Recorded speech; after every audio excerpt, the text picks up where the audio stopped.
tous et à toutes, Bezrat Hashem, on va commencer notre shiur journalier. Et normalement, on a un groupe qui est là au Oman, mais on attend. Ils vont sûrement arriver pendant qu'on va faire le cours. Mais on commence déjà, Bezrat Hashem, le shiur. Et beaucoup d'Atzlacha, ce Rosh Chodesh et Rosh Chodesh Tov, que ce soit un mois qui soit extraordinaire, qui soit merveilleux en délivrance, en miracle, en santé, en tout ce que vous avez besoin, Bezrat Hashem, que ce soit très facile, que ça vienne très facilement, que ça soit très agréable et qu'il y ait un très grand rapprochement du tzaddik, Bezrat Hashem. On voit, il y a des groupes, il y a des gens qui viennent tous les jours, il y a des gens qui viennent à Oman, des groupes tous les jours, même il a fait un petit peu moins froid, il fait moins 7, et hier il faisait moins 13. Mais bon, Hachem, on voit des gens qui viennent chez le tzaddik il attire le monde. Et bon, Hachem, que chacune y fasse ce qu'il peut pour diffuser. Merci pour ce que vous faites, et merci pour les gens qui m'envoient des messages qui sont... Hier, j'ai vu les réactions par rapport aux gens qui ont parlé pendant le cours, des gens qui ont encouragé, etc. Merci beaucoup, merci pour votre participation et qui nous permet de diffuser Rabbeinu. On va arriver dans tous les médias, partout là où on peut arriver à contacter des gens. Que le monde est mûr, il y a une maturité. Il y a une maturité, en tout cas, elle a énormément avancé, cette maturité. Alors on était hier, on avait vu que le principal c'est de savoir qu'on ne sait rien. Qu'on ne sait rien, ça veut dire qu'on ignore complètement la miséricorde d'Hachem.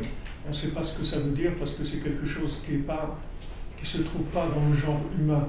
Donc on peut pas, c'est une notion qu'on doit imaginer, c'est-à-dire qu'on doit avoir la émouna. Et pour arriver à cette émouna, d'abord, on doit savoir qu'on ne sait rien. C'est-à-dire de ne pas essayer d'avoir des interprétations qui soient des interprétations d'amateurs, d'essayer d'interpréter notre vie, d'interpréter le monde, d'interpréter ce qui s'est passé dans le monde, d'interpréter quoi que ce soit. On n'a rien interprété, on ne peut rien interpréter. Parce que les maasés, on ne sait pas du tout, on ne sait pas ce qui se passe. Quand on dit qu'on ne comprend rien, Rabbi Nathan dit, qu'est-ce que ça veut dire qu'on ne comprend rien? Ça veut dire qu'on ne connaît pas du tout la miséricorde d'Hachem. C'est une notion qu'on ne connaît pas. C'est-à-dire, on sait ce que c'est de la miséricorde. Mais ce n'est pas la miséricorde qu'on connaît, c'est une miséricorde humaine. Même si c'est une grande miséricorde, même si une très grande miséricorde comme Moshe Rabbeinu qui nous a aimés, qui a fait tout ce qu'il a pu pour nous, etc. Mais on ne sait pas ce que c'est la miséricorde d'Hachem. Si on savait ce que c'était la miséricorde d'Hachem, le monde il serait réparé immédiatement. Si on était conscient de la miséricorde d'Hachem. Mais on n'est pas conscient. C'est-à-dire on connaît la miséricorde comme les exemples qu'on a vus dans ce monde. Donc maintenant, cette conscience de la miséricorde, c'est elle qui entraîne toute notre façon de vivre. Toute notre façon de vivre, elle est basée par rapport à combien on connaît les rachamim, la miséricorde de Kadosh Baruch Hu. Comme si vous prenez par exemple quelqu'un qui est très riche, mais il ne le sait pas. Donc maintenant, vous voyez que toute sa vie, elle va être par rapport à ses moyens, c'est-à-dire qu'il va vivre, il va avoir une maison selon ses moyens, il va manger selon ses moyens, il va se déplacer selon ses moyens. Toute sa vie, elle va être orientée par rapport à combien il évalue qu'il a, de manière à vivre par rapport à ce qu'il a. Mais s'il savait qu'il était multimilliardaire, alors il vivrait différemment. Il aurait une autre façon de vivre. Dans la miséricorde d'Hachem, on ignore cette miséricorde. Et tout le travail du tzaddik, c'est d'augmenter sans arrêt cette conscience de la miséricorde et de la faire apparaître le plus possible dans le monde. Parce que c'est ce que Hachem il attend. Hachem il attend que le tzaddik il le fasse connaître dans le monde. En fait, le tzaddik, il est là pour faire connaître Hachem dans le monde. C'est lui qui... Qu'est-ce que ça veut dire faire connaître Hachem? C'est-à-dire faire connaître sa miséricorde. C'est ça son travail journalier. Tous les jours, il travaille sur ça, sans arrêt, sans arrêt. Là où il est dans l'Olam HaEmet, là où il travaille sans arrêt sur ça pour découvrir encore plus comment faire descendre la miséricorde d'Hachem. Et ça, c'est un art en soi, c'est-à-dire c'est quelque chose qui est énorme.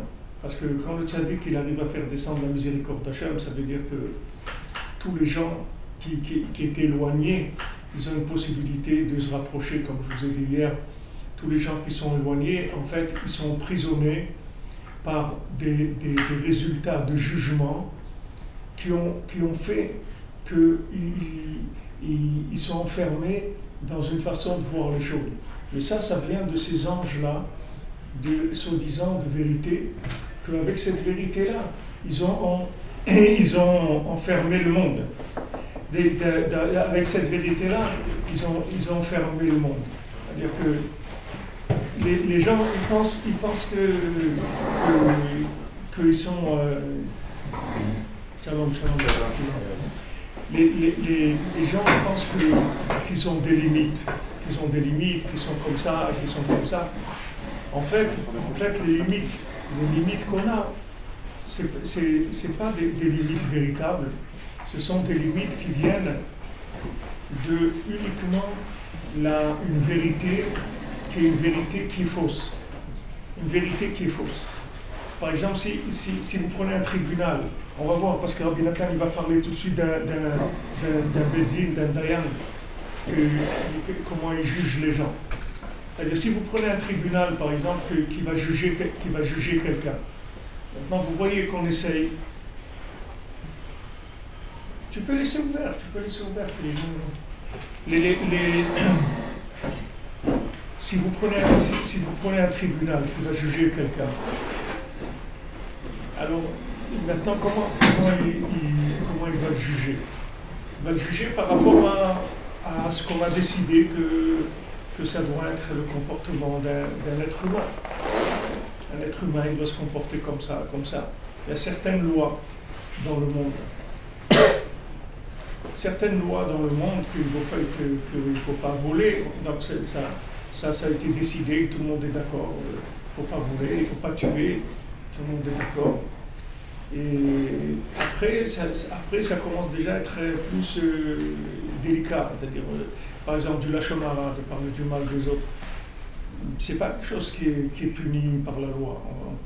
Si quelqu'un il fait de la diffamation à un niveau très mais c'est comme ça de parler de lachon hara et tout, c'est pas quelque chose qui est chaque tribunal il va juger par rapport à comment il est conscient d'une vérité quelconque. C'est-à-dire il y a une vérité qui est une vérité écrite, établie, qui est mouskemet, c'est-à-dire que tout le monde est d'accord sur ça. Et après on va juger par rapport à ça. Donc maintenant, le monde, il est jugé par rapport à une vérité écrite, qui est la Torah. Maintenant, cette Torah, quand elle est descendue dans le monde, elle était tellement loin de ce qu'il est Hachem vraiment, que Moshe Rabbeinu a été obligé de jeter les tables de la loi, de les casser. Et Hachem lui a dit, je te remercie que tu as cassé les tables de la loi. Maintenant, on peut se dire, si Hachem lui a dit merci, qu'il les a cassés, alors pourquoi il les a cassés? C'est-à-dire qu'il aurait dû directement donner les deuxièmes, qui étaient plus light, qui étaient plus adaptés à nous, parce que les premières, on ne pouvait pas. Ce qu'il y avait écrit dans les premières, on ne pouvait pas tenir. Donc, non, comme on a vu, le processus, c'est pas ça. Le processus, c'est que maintenant, il faut passer par le Hémet. Ce Hémet-là, c'est le Hémet des anges de Hémet qui sont en haut. C'est-à-dire qu'il y a des anges de Hémet, des gens qui sont dans la vérité absolue, la vérité parfaite. En fait, c'est une vérité qui n'est pas humaine, mais c'est une vérité. C'est une vérité qui est théorique, parfaite. Et ces anges-là, ils entraînent dans le monde un comportement, des jugements des vies, la vie de chacun. Pourquoi des gens n'arrivent pas à se marier? Pourquoi des gens n'ont pas de parnassa? Pourquoi des gens n'ont pas de shalom bayit? Pourquoi des gens n'ont pas ils ont pas de simcha? Pourquoi des gens sont loin de la Torah? Ça vient uniquement de ce émet-là. C'est-à-dire ce émet-là, il empêche l'accès. C'est-à-dire il ne laisse pas l'accès aux gens qui ne sont pas, d'après cette vérité-là, ils n'ont pas le droit d'avoir telle chose. Alors maintenant, tout le système astral, tout le mazal, toutes ces choses-là, elles fonctionnent avec cette vérité-là. Et une vérité, c'est la loi. Et cette loi, elle fait tourner le monde. Il y a un mazal, chacun a son mazal, et il est né dans tel mois, et s'il est né dans tel mois, vous verrez que si vous voyez les mazalotes, vous allez voir que vous ressemblez beaucoup au mazal dans lequel vous êtes né. Si vous avez un nom, si vous appelez par exemple Yitzhak, vous allez être rigoureux, même si vous n'avez pas décidé. Et si vous appelez Abraham, vous allez être sympa, gentil, même si vous n'avez pas décidé de ça. Mais c'est comme ça, parce que vous êtes influencé par la vérité de la structure du monde. Mais maintenant, ce qu'il faut savoir, c'est que tout ça, c'est la base de construction de l'humanité, mais en fait, elle a été mise en place pour pouvoir être ensuite dépassée. Hachem, il a mis ça en place pour que ça soit dépassé. À l'époque, que ça reste comme ça, des choses. Le but, c'est qu'on dépasse ça. C'est ça le but. Le but, c'est de dépasser ça. C'est ça le challenge. C'est-à-dire que maintenant, est-ce que je vais croire, est-ce que je vais me faire avoir par ses limites ou pas? Est-ce que je vais me faire avoir par ses limites ou pas? Alors vous voyez un exemple, vous prenez Yitro. Yitro, il fait 70 Avodazara, d'accord? Il va dans tous les cultes qu'il y a dans le monde. Lui-même, c'était un prêtre d'idolâtrie, d'accord? Maintenant, il laisse tout ça, il vient vers le judaïsme. Le Zohar, il dit, le nom d'Hachem, il est monté ce jour-là comme il n'est jamais monté dans le monde. Alors, on se dit, mais attends, mais nous on est juifs, on fait la Torah et tout. Et le nom d'Hachem, il ne monte pas autant que quelqu'un qui a fait tout les Avodah Zara, et maintenant il vient. Mais comme chez Baal Tshuva, on me dit, là où les Baal Tshuva se tiennent, alors même les grands tzadikim, ils ne peuvent pas. Et comment? Les grands tzadikim, ils ont bossé toute leur vie et tout. Et maintenant, Baal Tshuva, il vient, il était là, il faisait ce qu'il voulait, des bêtises, ce qu'il voulait. Et maintenant, il vient vers la Torah. Alors lui, il est plus grand qu'un tzaddik. Comment ça marche? C'est quoi cette histoire-là? C'est-à-dire, comment ça marche? En fait, qu'est-ce qui est grand? Qu'est-ce qui est grand chez un converti? Qu'est-ce qui est grand chez un Baal Tshuva? C'est qu'il a osé casser la vérité établie. C'est tout. Il a dit, ok, je suis négoï, ben c'est pas grave, je vais devenir juif, c'est tout. Ça, qu'il a changé l'état dans lequel il est arrivé dans le monde, ça, c'est ce que Hachem, il aime le plus. Parce que ça ce qu'il veut Hachem, c'est qu'on croit dans autre chose que ce qu'on voit et que ce qu'on comprend. Qui est que Hachem, il a une miséricorde totale. Mais pour arriver à la conscience de cette miséricorde totale, il faut dépasser ses limites. C'est-à-dire, il faut savoir que ce qu'on a compris, c'est qu'on n'a rien compris du tout. Tant que vous croyez que vous comprenez quelque chose, vous allez vivre dans la limite de votre compréhension. Vous comprenez les choses comme ça, bon, c'est normal, j'ai fait telle bêtise, il m'arrive j'ai pris un coup sur la tête parce que j'ai fait ça, c'est normal, c'est normal. C'est pas comme ça que ça fonctionne. C'est pas comme ça que ça fonctionne. Le monde, il fonctionne pas comme ça. Mais si tu veux qu'il fonctionne comme ça, alors il va fonctionner comme ça. Si tu veux maintenant faire ta vie d'après ce que tu comprends, alors elle va être ce que tu comprends. Et chacun, notre vie, elle est ce qu'on comprend, c'est tout. Si on arrive à annuler vraiment notre compréhension, c'est-à-dire à savoir que Hachem, il est que miséricordieux, et que sa miséricorde, elle est inimaginable. Ce n'est pas une miséricorde humaine, c'est une miséricorde infinie, elle est inimaginable. Et si on se connecte sur ça, on peut tout faire dans notre vie, on peut arriver à tout.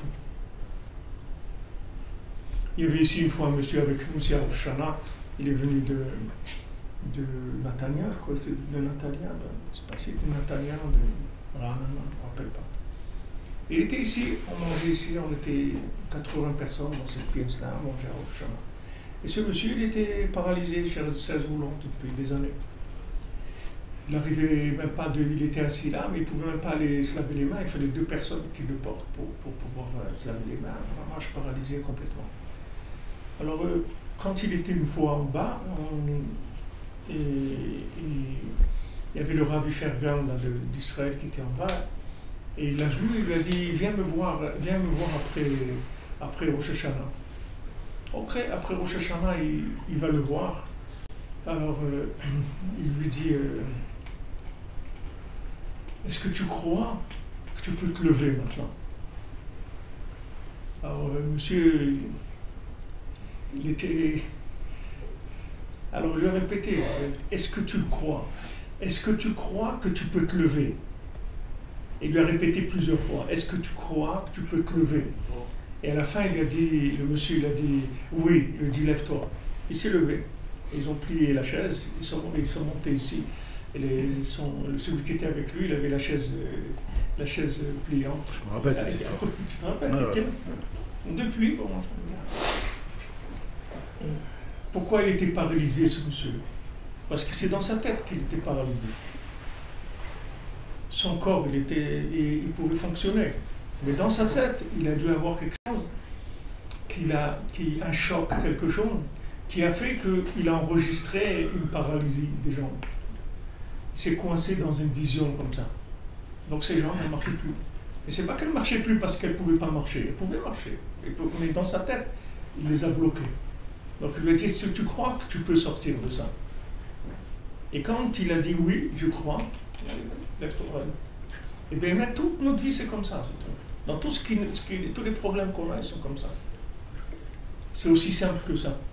C'est pour ça qu'aujourd'hui, ils développent beaucoup de médecine comme ça, des chocs, des gens qui ont eu des traumatismes, des chocs, des choses comme ça.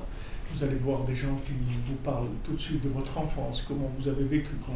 Et par rapport à ça, ils voient que ce qui fait qu'aujourd'hui vous êtes bloqué. Si vous avez vu quelque chose, vous avez eu un choc dans une chose comme ça, ça fait qu'après, vous avez des difficultés dans des domaines. Parce que cet endroit-là, dans votre cerveau, ça a mis une vérité que voilà, elle est bloquée comme ça.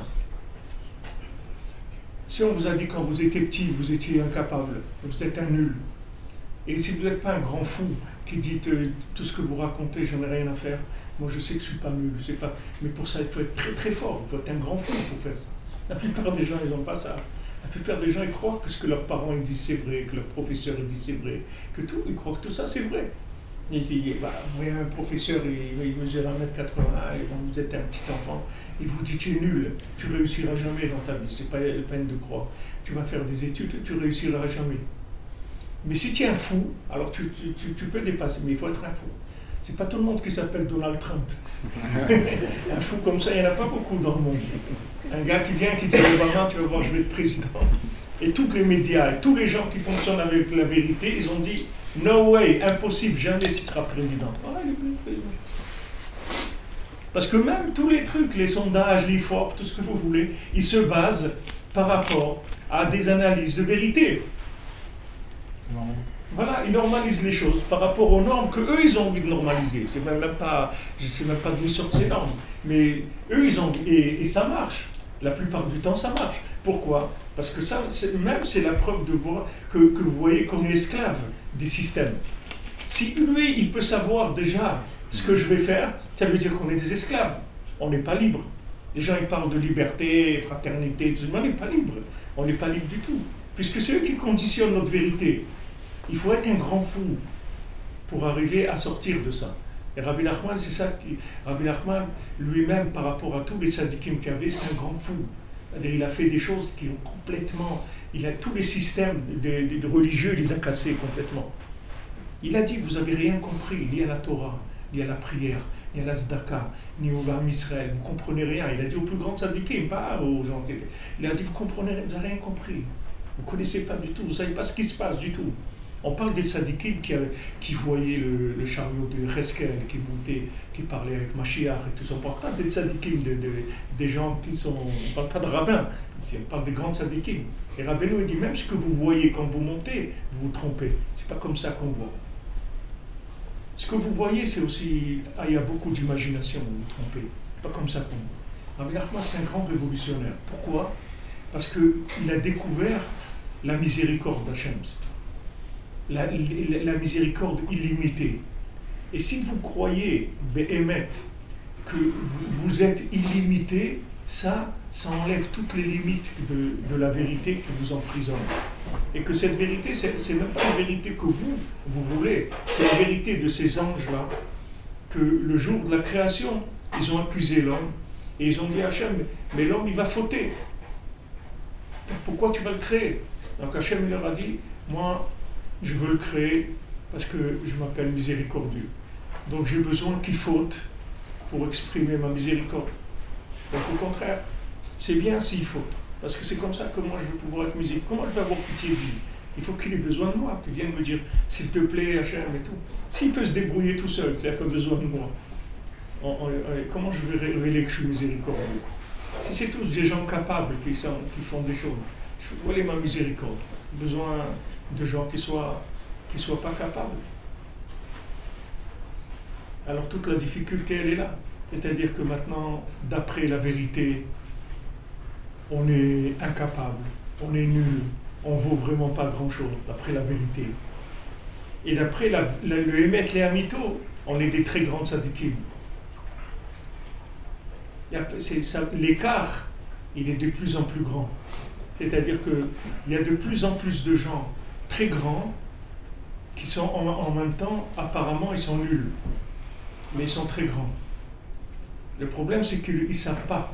Et que les gens, ils les accusent. Ils leur disent, vous êtes nuls.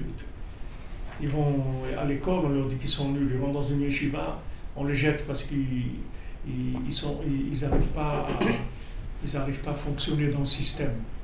Le système, il est trop mensonger pour eux. Ils ne peuvent pas. Alors, ils croient qu'ils sont nuls. Ils sont nuls par rapport à quoi? Qui c'est David Ameller? David Ameller, c'était quoi? C'était un nul. David Ameller, même son père, quand il est venu chercher Shmuel Hanavi, il est venu chercher David, il a demandé, Aïcha, il a dit, Hachem, il a choisi ton fils pour je dois le oindre, c'est lui le roi du Israël. Alors, il lui a présenté tous ses fils. Alors il lui a dit il a dit non, pas ceux-là. Mais voilà, tous mes fils, ils sont là. Il dit non, t'es un autre. Il dit, quoi, celui-là, là? C'est ouais, celui-là.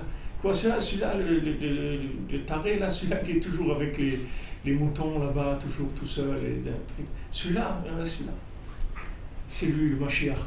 C'est lui, David. C'est lui, celui-là. Parce qu'il est tellement taré qu'il n'aura aucun problème, vous ne pourrez pas l'attraper dans votre vérité. Donc il va être un homme libre. Libre de quoi? De révéler la miséricorde d'Hachem. Il est tellement nul par rapport aux yeux du système, et en même temps, il a tellement confiance dans Hachem qu'il n'est pas nul du tout, que lui il va arriver au maximum de ce que quelqu'un peut arriver. Donc c'est pour ça qu'il n'est pas mort. Et pourquoi on dit David Ameller, c'est le Chai Vekayam? Pourquoi les Chai Vekayam? Pourquoi d'autres on ne dit pas ça sur eux? Parce que c'est pas pour ça. Parce que même la mort, elle ne pouvait pas l'attraper. La notion de mort. La notion de mort aussi, c'est quelque chose qui est dans notre tête. On nous montre ça toute la journée. Que voilà, les gens ils meurent, ça s'arrête et tout. Ça s'arrête. Mais ça ne s'arrête pas. Rabbi Nachman il dit ça ne s'arrête pas. La mort, c'est un pas dans un autre. C'est comme si vous changez de pays, c'est tout. Il n'y a pas de mort. Les gens disent la mort. Et qu'est-ce que c'est la mort? Quand tu quittes la France et tu vas habiter en Israël, c'est la mort aussi, c'est une mort. De quoi? D'une vie, tu ne vas plus voir l'Arc de Triomphe et la Tour Eiffel, tu ne vas pas voir tu vas pas plus voir le sac à main de Mme Macron pour 3500 euros. Tant pis pour toi, qu'est-ce que tu peux faire? Comme ça, c'est la vie, c'est mort tout ça. Tu passes à autre chose, c'est tout. Maintenant, entre ce monde et l'autre, c'est la même chose. C'est des passages, c'est tout. Des passages. Et les gens, ils en font tout un plat parce qu'ils présentent comme la fin de quelque chose. Et ils ne voient que la fin de ce qu'il y avait avant, et c'est tout. Ils ne savent pas du tout ce qu'il y a après. Mais Rabbi Nachman, il dit, une fois, Rabbi Nachman, il y avait un enterrement, Rabbi Nachman, il dit, les gens ils sont en train de pleurer. Il dit, de quoi ils pleurent? Pourquoi ils pleurent? Ils pleurent, ils disent, voilà, toi tu as de la chance, maintenant tu vas dans un autre monde où c'est beaucoup plus agréable et beaucoup mieux qu'ici. Et nous, tu nous laisses ici dans le pétrin où on est. C'est ça la peine des gens, en fait. C'est par rapport à eux-mêmes, c'est pas... L'autre monde, il est beaucoup mieux que celui-là. Il n'y a aucune question sur ça. Il n'y a personne qui doute de ça, que l'autre monde, il est mieux que ça. Seulement, aussi, c'est tout médiatisé, tout présenté comme c'est présenté. Alors ça angoisse les gens. Tout le monde est angoissé avec ça. Tout le système, en fait, c'est un système de limites pour exploiter les gens. Tout ce qu'il y a dans le monde, c'est pour vous limiter. Et tous les gens que vous voyez qui sont arrivés à quelque chose, c'est parce qu'ils sont fous, c'est tout. C'est-à-dire, c'est des gens qui ne croient pas dans ce que les gens et les autres ils disent. Ça les fait rire. Ils disent non, c'est pas... Vous prenez celui qui a fait, comment on appelle ça, FedEx. FedEx, celui qui a fait cette compagnie FedEx, là, qui est une compagnie énorme dans le monde. Alors lui, c'est un étudiant en marketing, en économie et tout. Et quand il a présenté sa thèse de fin d'études, il a présenté ce truc de FedEx. Que voilà, un transport avec les trucs. Ce qu'il fait FedEx aujourd'hui. Et le professeur, il lui a mis une note zéro, quoi, de 5. Il a dit, il est nul ton truc. C'est un truc, c'est impossible que ça marche. C'est dommage que tu t'es planté complètement. Alors lui, il lui a dit, regardez ça, je vais le faire, et vous allez voir que ça va marcher. Je vais le faire, ça va marcher. Et il l'a fait, ça a marché. Maintenant, peut-être que Béhémet, c'est nul. Mais le fait que lui croit que ça va marcher, alors ça va marcher. Tout c'est comme ça dans la vie. Les gens, ils n'arrivent pas à se marier. Pourquoi? Parce que tu ne crois pas que tu peux te marier. Et les gens te disent, ouais, mais moi, il n'y a pas de problème, c'est pas vrai. Tu ne crois pas. Si tu crois, tu vas te marier tout de suite. Tu n'as pas de parnassa, parce que tu ne crois pas que tu peux avoir parnassa. Si tu croyais que tu pouvais avoir parnassa, tu as tout de suite la parnassa. Vous voulez le libre arbitre? Abraham Ben Nachman a dit, le libre arbitre, il est dans la Emouna. C'est là où il est le libre arbitre. Est-ce que tu crois que c'est possible? Demandez aux gens combien de gens ils habitent en France, en Amérique, en Angleterre, partout. Vous leur dites, est-ce que tu as envie de monter en Israël? Ils disent bien sûr. Ils disent, pourquoi tu ne montes pas? Parnassa. Tu ne crois pas qu'Hachem en Israël ne donne pas Parnassa? C'est un pays où les gens crèvent de faim. C'est le seul pays au monde qui prête de l'argent au Fonds monétaire international. Et regardez les cadeaux qu'on reçoit. Cette semaine, ils ont reçu $1 milliard dans des boîtes de la Croix-Rouge. C'est $1 milliard qui allait au Hamas. Et dans un contrôle pachout au port de Ashdod, je ne sais pas quoi, ils ont ouvert les boîtes de médicaments, soi-disant, de la Croix-Rouge. Ils ont filmé, c'était que des dollars, des dizaines ils ont reçu $1 milliard.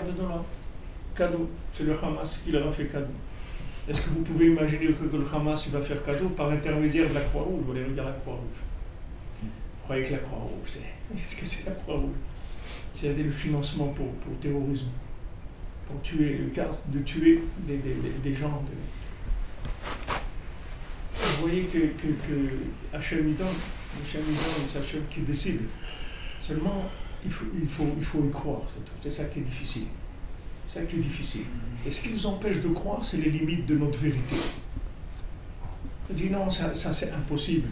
C'est impossible. Tout ce que vous enregistrez dans vos têtes qui est impossible, ça devient impossible.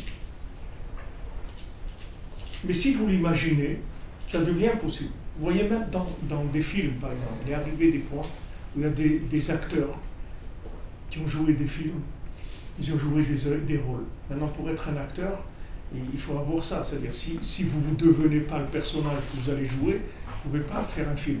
Il faut que vous deveniez la personne que vous allez jouer. Sinon, vous ne pouvez pas faire un film. Les gens ils vont voir tout de suite que ça ne marche pas.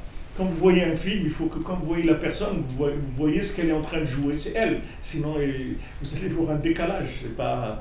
Donc, pour être un acteur de cinéma, il faut être complètement vivre le personnage. Et il y a des gens qui ont fait des films, et quand ils ont fini de tourner le film, ils se sont suicidés. Parce qu'ils sont devenus la personne qu'ils ont jouée. Et ils ne pouvaient plus vivre, ils pouvaient le supporter. Parce que ce personnage-là, il était invivable, cette vie, elle était impossible. Ils sont suicidés, pas par rapport à ce qu'ils étaient avant, par rapport à ce qu'ils sont devenus quand ils ont joué le rôle de ce personnage-là. Donc vous voyez qu'il y a des gens qui jouent des rôles et qui deviennent ce qu'ils ont joué. Et nous, c'est la même chose. C'est exactement la même chose. Nous, on nous écrit des scénarios. En Israël, la parnassa, c'est difficile. Voilà, ça, c'est un scénario qui vient depuis les Meraglim, depuis les explorateurs qui ont dit c'est dur là-bas. Tous les gens, ils voient Israël. Qu'en Israël, c'est que des arnaqueurs, que des trucs qui volent les gens, qui embrouillent dans les enfers. Et il n'y a que ça. C'est-à-dire qu'il n'y a que ça en Israël. Il n'y a pas des gens normaux. Il y a que des gens comme ça. Alors les gens, ils ont peur. Ils disent comment je vais aller travailler là-bas? C'est trop dur. C'est trop dur. C'est vrai que si maintenant tu penses comme ça, tu te formates comme ça, alors ça va être comme ça. Ça va être dur. Mais c'est toi qui l'a rendu comme ça, c'est pas l'endroit, il n'est pas. Israël, c'est l'endroit qui donne tout. Il n'y a pas une personne dans le monde qui mange un grain de blé qui ne vient pas d'Israël. Tout ce qu'il y a dans le monde, ça vient d'Israël. Quand vous faites Birkat Amazon, vous devez remercier Hachem sur Eretz Israël, que tu nous as donné la terre d'Israël. Pourquoi maintenant? J'ai fini de manger, pourquoi je remercie sur Eretz Israël? Je remercie que je suis là où je suis.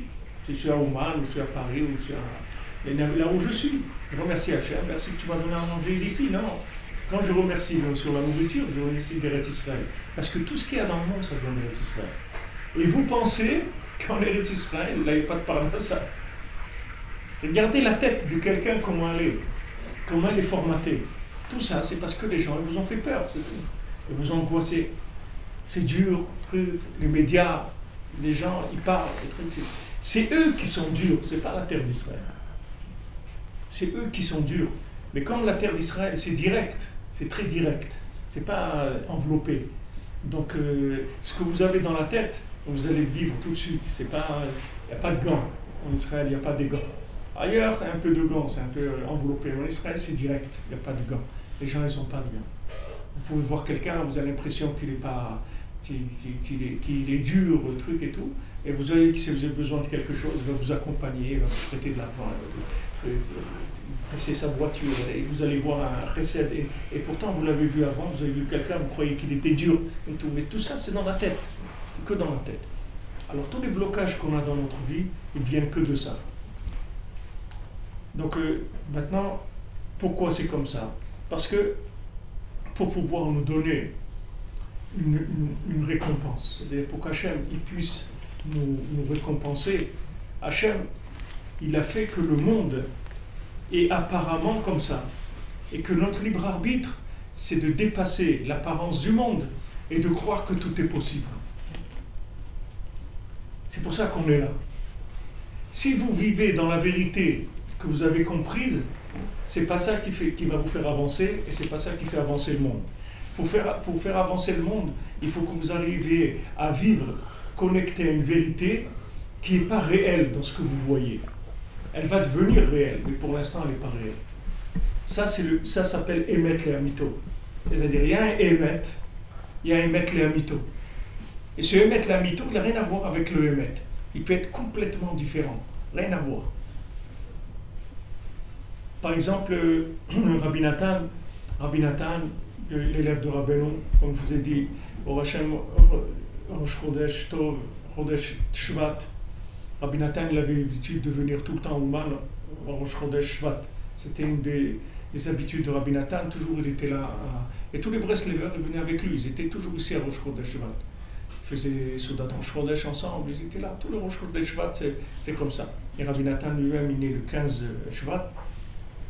Tout Bishvat, il est né Rabbi Nathan. Et donc, lui, il était le gendre d'un très grand tzaddik.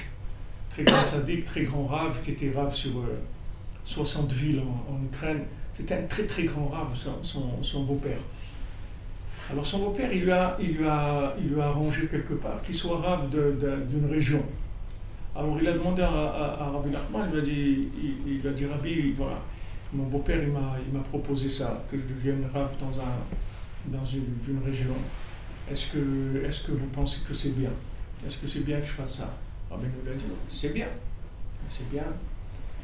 Alors Rabbi Nathan, comme Rabbi Nathan, il était très connecté avec Rabbi Nachman, il savait que quand Rabbi Nachman il parlait d'abord au niveau de la vérité de la personne.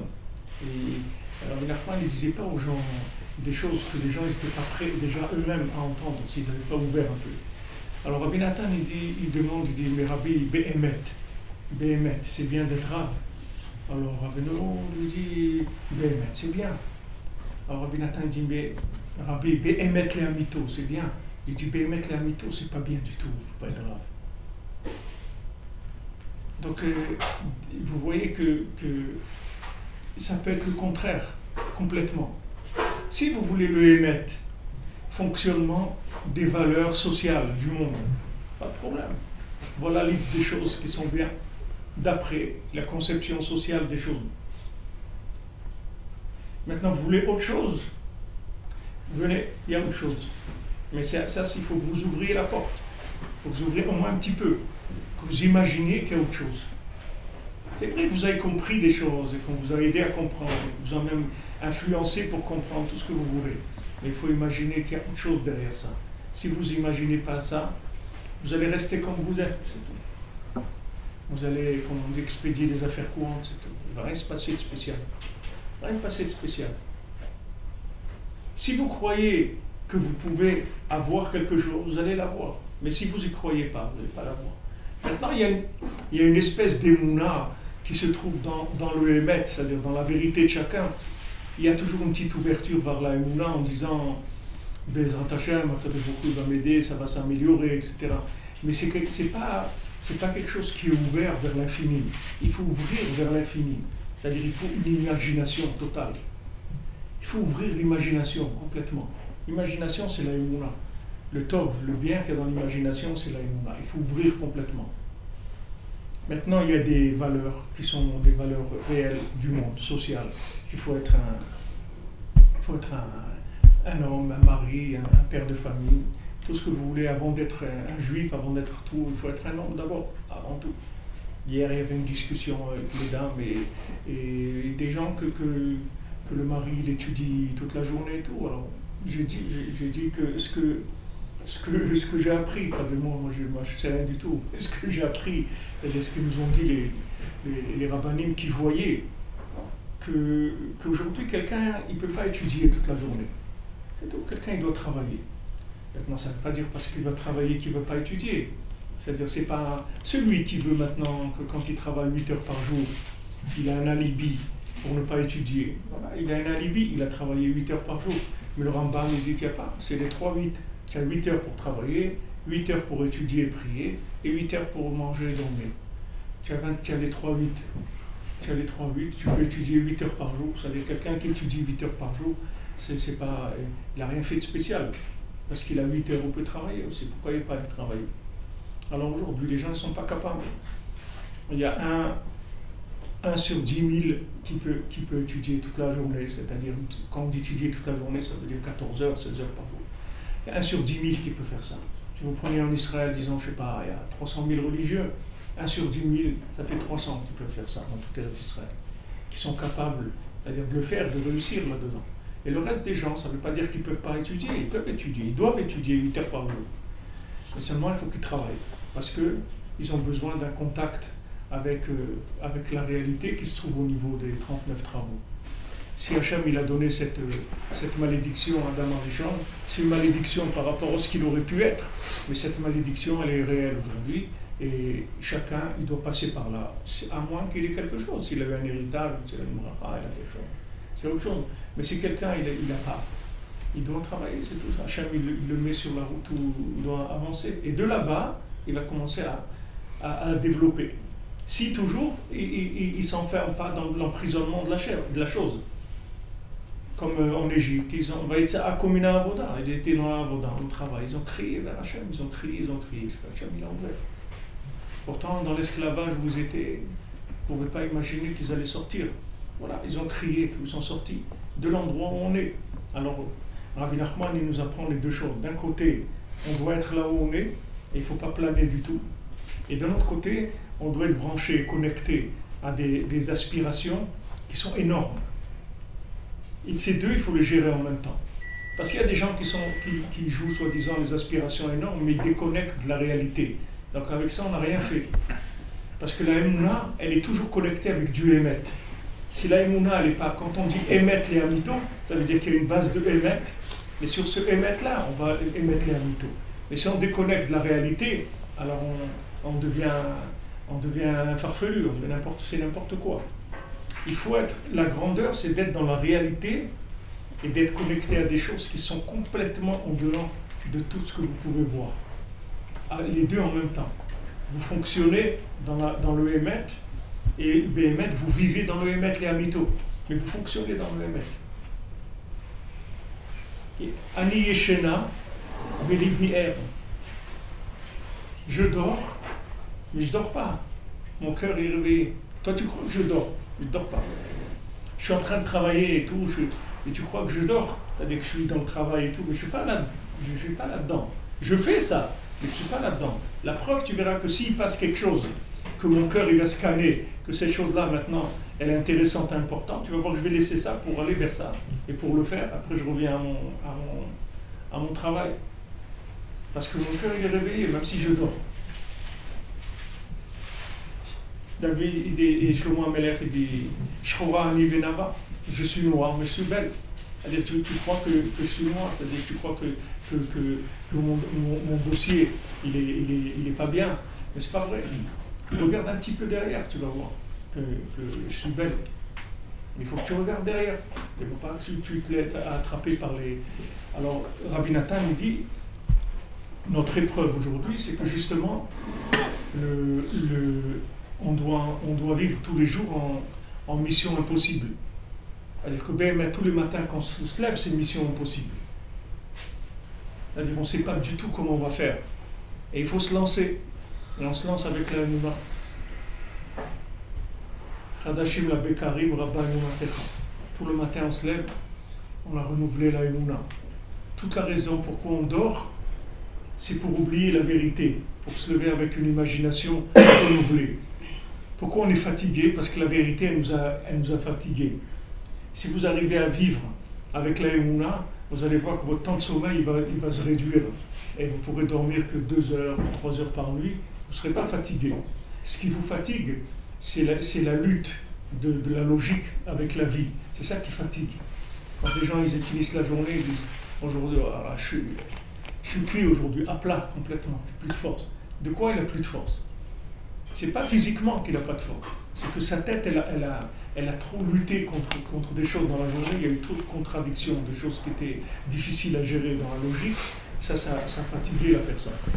Si maintenant la personne elle vit dans un autre système de vie, c'est-à-dire qu'elle sait que ce qu'elle fait, ce qu'elle vit et tout, c'est quelque chose qui est uniquement extérieur, et que derrière tout ça, il y a une autre vie, un autre monde, une autre connexion avec Hachem par rapport à ce qu'il voit, alors elle va beaucoup moins se fatiguer. Parce que ce qu'elle est capable de gérer dans la joie, tranquillement et tout, elle va le gérer. Et tout ce qui va être un peu dur, elle va le mettre dans la Emouna. Elle va le jeter dans la Emouna. Elle va le mettre dans la confiance dans Hachem. Et comme ça, tu ne te fatigues pas. La vie, elle ne te fatigue pas.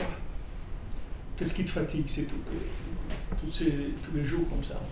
Encore les trucs, les discussions, tu me prends la tête, tu me fatigues, tu m'as fatigué, tu m'as pris la tête. Tu me prends la tête avec des trucs, etc. Parce que les gens, ça les fatigue. Pourquoi ça les fatigue? Parce qu'ils croient que ce qu'ils voient, c'est vrai. Mais c'est pas ça ce que vous voyez là, c'est vrai, mais c'est une enveloppe. Comme si vous voyez un être humain, vous croyez qu'il est vrai. Mais c'est pas lui, c'est un emballage. À l'intérieur, il y a une âme. Cette âme-là, elle est limitée. Seulement, elle vit maintenant dans un corps. Mais lui, Ani, c'est la Neshama, c'est pas le corps. Le corps, c'est juste un véhicule, c'est tout. Il y a une âme. Et le principal, c'est l'âme. On est là pour l'âme. Mais dans la gestion sociale, le principal, c'est le corps. Parce que s'il n'y a pas de corps, l'âme, elle monte en haut. Et nous, on veut que l'âme, elle soit ici. Donc, elle a besoin du corps. C'est pour ça qu'on transgressera les lois de l'âme pour le bien du corps. C'est-à-dire que si maintenant quelqu'un il est malade, au Shabbat, alors on va transgresser le Shabbat pour le soigner. Pourtant, Shabbat, c'est quelque chose de très important. On ne peut pas transgresser Shabbat. Mais pour le corps, on transgresse Shabbat. Pour l'âme, on ne transgresse pas Shabbat. C'est-à-dire si quelqu'un, par exemple, Shabbat, il a envie de prier dans un endroit où il prie très bien et tout, mais ça se trouve à 20 km de chez qu'on met dans notre corps, il va se dispatcher selon la émouna qu'on a. Sinon, émouna, alors la nourriture va nous donner des forces spirituelles, des forces physiques qui vont être par rapport à ce qu'on a besoin vraiment. Mais si maintenant on n'a pas d'émouna, alors le manger, il va donner ce qu'il va donner. Et c'est pas obligatoire qu'on ait des énergies positives qui vont venir. C'est possible que la nourriture, elle nous fasse plus de mal que de bien. Toute la nourriture, elle dépend de la émouna, l'effet de la nourriture. C'est pour ça que si vous prenez Souda Shlishit, Shabbat, Souda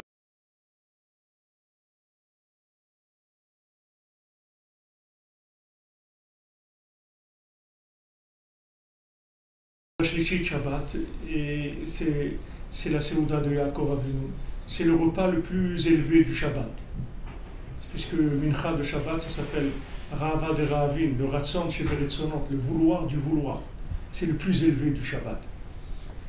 Et c'est écrit, si vous regardez dans les Sidurim où il y a les Kabbalot, où il y a la Kabbalah, un petit passage avant Souda Shlishit, vous verrez là-bas qu'en faisant Souda Shlishit, vous réparez tout ce que vous avez mangé d'interdit dans votre vie. Ça répare tout ce qui n'est pas kasher, tout ce que vous avez pu manger qui n'est pas kasher. Parce que maintenant, le fait que vous mangez ce repas, que vous n'avez pas du tout envie de manger, parce que c'est très difficile de faire Souda Shlishit. Ce n'est pas un repas qu'on fait avec de l'appétit en général. À part en été, pour les gens qui habitent en Chutz La'aretz, que ça finit à 10h30, 11h Shabbat, et qu'ils ont fait le deuxième repas à 11h le matin, ils peuvent, vers 8h du soir, ils peuvent avoir faim. Mais généralement, comme c'est en Eretz Israël, les gens n'ont pas fait un Souda Shlishit. Donc dans ce repas-là, ce n'est pas un repas où on a besoin de consommer. Donc ce repas, il est entièrement que parce que Hachem il a dit de le faire, la Torah nous a dit de faire ce repas, alors on le fait, c'est tout. C'est-à-dire c'est uniquement de la émouna. Alors le fait qu'on va manger avec que de la émouna, ça va réparer tout ce qu'on a mangé de pas kasher dans notre vie. Vous voyez, c'est le système, c'est comme ça qu'il fonctionne. C'est-à-dire que quand vous êtes amené à une situation qui a l'air complètement absurde par rapport à la logique, c'est là où vous allez réparer toutes les limites de la logique que vous avez pu enregistrer en vous et qui vous emprisonnent, en fait. Tout ce que vous avez pu vivre de logique qui était un choc et que ça vous a traumatisé, que vous avez enregistré comme étant ça, surtout des gens que vous avez aimés ou tout, qui vous ont dit des choses et que ça vous a bloqué et vous ne vous rendez même pas compte, vous croyez que c'est vrai ce qu'ils vous ont dit. Mais c'est vrai quelque part, mais c'est pas une limite, c'est quelque chose de passager. Même ce qu'ils vous ont dit c'est vrai, mais c'est passager. Parce qu'il y a toujours un autre côté où il y a une miséricorde totale. Mais pour l'accès à cette miséricorde, il faut avoir la force de casser complètement la logique. Donc c'est ce qu'il fait Moshe Rabbeinu. D'abord Hachem il fait ça, la création du monde. Il prend la vérité de ses anges, il la jette par terre. Il dit cette vérité je ne la veux pas. Pourtant c'est de la vérité de Torah, c'est pas des anges qui sont venus dire des bêtises. C'est la vérité pure de la Torah. Hachem il la prend, il la jette. Il dit cette vérité-là, des anges ne m'intéresse pas. Moi je veux une vérité qui puisse faire découvrir ma miséricorde. Sinon cette vérité elle ne m'intéresse pas. Donc le même schéma, il fait Moshe Rabbeinu, il prend les tables, il les jette. Et de cette vérité-là, qu'il a prise, qu'il a jetée, il est né la deuxième façon de voir les choses, qui étaient les deuxièmes tables, qui étaient beaucoup plus connectées à Hachem, beaucoup plus faciles à gérer dans la connexion avec Hachem. Noach, il a cru dans la vérité d'Hachem. Il a amené le déluge dans le monde. Il a cru dans la vérité. Hachem lui a dit, tu sais, voilà, Ketz kol basar balefana, il y a la fin de toute chair, elle est venue devant moi, elle a dit, on ne peut plus continuer et tout. Mais si Noach, il avait eu un peu d'imagination, qu'il avait dit, d'accord, c'est quoi la fin de toute chair? Mais toi, tu n'es pas à la fin de toute chair, toi, tu as créé le monde parce que tu es miséricordieux. Uniquement, il aurait dit cette phrase-là, il n'y aurait pas eu le déluge.